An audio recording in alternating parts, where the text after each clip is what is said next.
Andrew Wiggins, who I've always defended here on the channel, has been named a Western Conference All-Star starter. We'll talk about him today, as well as the latest Warriors trade rumors. But to congratulate Wiggins and the phenomenal year that he's having, hit that thumbs up icon, like the video, and let's get into the latest Warriors news and rumors.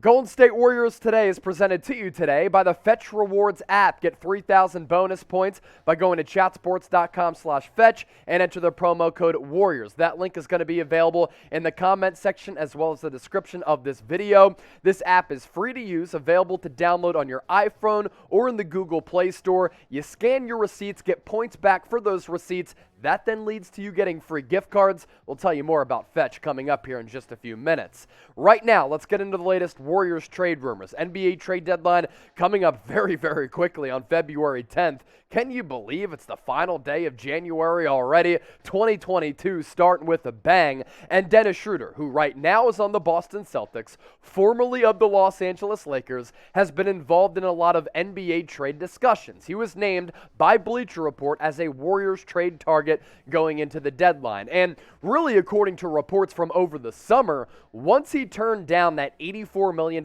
contract extension from the Los Angeles Lakers, he hit the free agent market, and there were a bunch of reports out there that tied the Warriors to Dennis Schroder, who's really become a spark plug player off the bench throughout his career as a six-man and spot starter.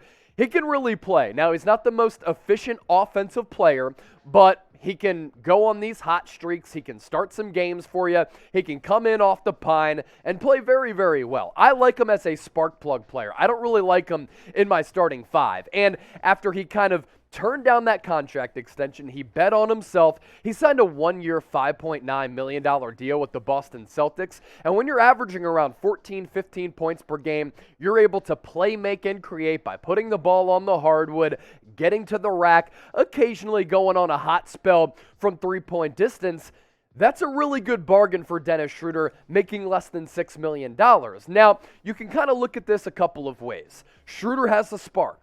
If you were to get traded to the Golden State Warriors, I'm not sure what the Dubs would have to give up. Maybe a pretty decent player, but he could be a nice little energetic presence to help out Steph Curry sometimes in terms of playmaking and play creating for this Warriors offense. It would all come down to the asking price for the Boston Celtics. They don't have a ton of leverage because he's only on that one-year contract, something that we will definitely monitor moving forward into February 10th. What do you think, though, about Dennis Schroder? And do you have interest in him? Excuse me. Type Y for yes, type N for no. This is going to be the pinned comment on today's video. So if you get hit with that YouTube ad break, scroll on down and get your votes in. By the time you do that, we'll be talking more about the Dubs. Andrew Wiggins named an All-Star starter. This came as a surprise to a lot of people. Now, he benefited a lot from the fan vote, and of course he's from Canada, and he has a big fan base there, as he should, and has a big fan base in the States as well. But really, with the numbers that Wiggins has put up this year, career best season, he's been really good from three, and he's a high-level two-way player. The other All-Star starters who he is going to join alongside, how about Steph Curry, his teammate with the Golden State Warriors, Ja Morant, in the thick of the NBA MVP race. My goodness, he's been brilliant this year. LeBron James also named an All-Star starter, and the Joker of the Denver Nuggets, the reigning NBA MVP, rounding out the starting five for the Western Conference All-Stars. For Wiggins to be named to his first All-Star game, and for him to really burst onto the scene this year as a high-level two-way player who's a very good defensive player and a very efficient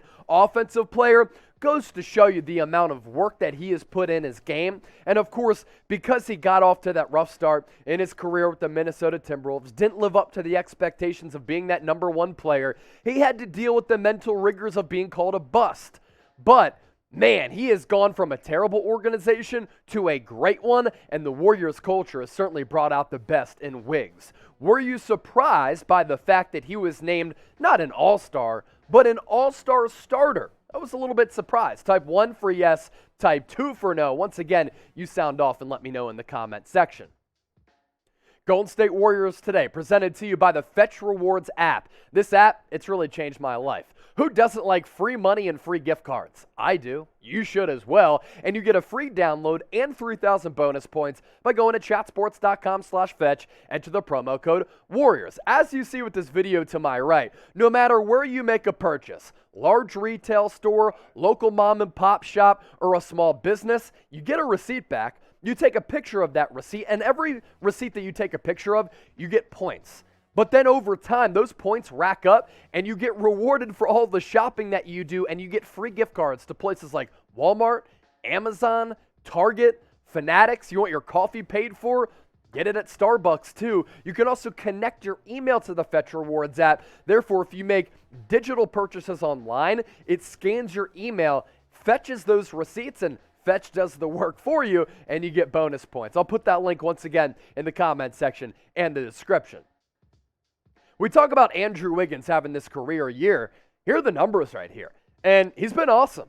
18 points per game, 4.5 rebounds. He's shooting almost 49% from the floor and a career best 41.5% from distance. And on some nights when Steph Curry has gone cold, still in somewhat of a shooting misfortune spell, and other nights when maybe he doesn't play or some of the other marquee players don't play or aren't playing well, Andrew Wiggins has been asked to do a lot offensively and defensively, and he's really showed up and showed out for head coach Steve Kerr. This is a pretty awesome story for Andrew Wiggins because he gets drafted number 1 by the Cavs, traded to the Minnesota Timberwolves. He was given that max deal, and really, Minnesota was never able to make it work with Wiggins and Karl Anthony Towns. But really, when you're playing basketball for a dysfunctional organization, or let's say you're an employee with a really bad business, when you're kind of mirrored in that mediocrity or dysfunction, it's hard to bring about your best work. It's hard to live up to those expectations. It's hard to fulfill the potential that you have when there's just chaos going on all around you, and your bosses or management just doesn't operate in a very flawless way. So Andrew Wiggins was in a terrible organization with Minnesota. He gets traded in a wonderful deal made by Bob Myers, by the way. A top-end pick, D'Angelo Russell, get him out. You bring in Andrew Wiggins, and now he's an all-star. He went from the dumpster fire to the penthouse, and he certainly worked his ass off to get here, improving upon a lot of the flaws that he has in his game, and he's been a perfect fit alongside a guy like Steph Curry, where he doesn't have to be that number 1 player. Wiggins, always kind of cool, calm, and collected, doesn't really talk much, and that's fine with me. On being named an All-Star, he said this: full circle, feels good. No better way to have my first All-Star game where it all started, because he was, of course, drafted by the Cavaliers. Klay Thompson, he's had a good vantage point of Wiggins' season. Of course, he was out for a little while, so we got to see Wiggins ball out from the bench, and that gave him good perspective as to what Wiggins has been able to do. Klay, who hit that really big bucket against the Brooklyn Nets the other night, great to see him come through in the clutch, turning back the clocks to the old school. Klay said this about Wiggs: we would not be where we're at without Wiggins' play. It's really cool. He deserves it. I wholeheartedly believe that. He's also one of the best athletes in the NBA. Combine all those traits, and you got an all-star. Damn right. You got an all-star. And the athleticism is something that we also haven't talked about, but that's what allows him to become and be that very good offensive player while still locking down some of the better offensive players on the defensive end of the floor. So you talk about Andrew Wiggins, his development. Steve Kerr loves him as part of this culture. Klay Thompson complimenting him. Steph Curry doing the same. Do you think it's time for the Warriors to start thinking about an Andrew Wiggins contract extension? He's under contract, 1 more year beyond this one, so he'll be a free agent in 2023, meaning he has 1 year left on his deal. So this year and the following year, then he's free to hit the open market. Would you like to see him play for the Warriors for the long term and the long haul? I think it's a nice little fit alongside Steph Curry, and once Klay Thompson continues to progress and get back to his old self, Draymond Green comes back, he could be an even better fit. Type E for you want the Warriors to extend him on that contract extension. Type P for pass because he might be too expensive. I've always said this about Andrew Wiggins. He might be overpaid, but he is certainly underrated. Get your votes in, subscribe to the channel, and thank you so much for watching Golden State Warriors today.